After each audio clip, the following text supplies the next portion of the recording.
Allah Teala Quran-ı Kerimdə Tövbə surəsinin 36-cı ayəsində buyurur: İnne iddetəş-şuhur indəllahi isna aşər şəhrən. Allah yanında ayların sayı 12-dir. Allah yeri, göyü xəlq eləyəndə aylar da 12 olaraq xəlq eləmiş.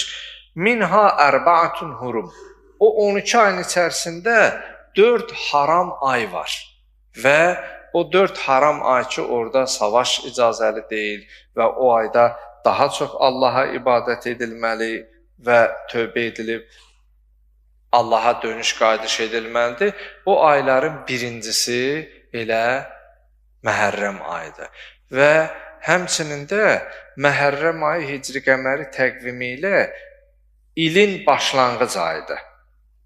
Yəni bizdə necə milad təqvimində yanvarın 1-i ilə il dəyişir və ilin yeni ayı hesab edilir. Hicri qəməri təqvimi ilə də Məhərrəm ayı ilə il dəyişilir, il əvəz olur. Bir sözlə bu ayıya əsasən Məhərrəm ayı o 4 aydan biri olduğuna görə ayın hörmətini qorumaq və o ayı əzəmətli və digər aylardan daha fəzilətli bilmək hər birimizin borcudur.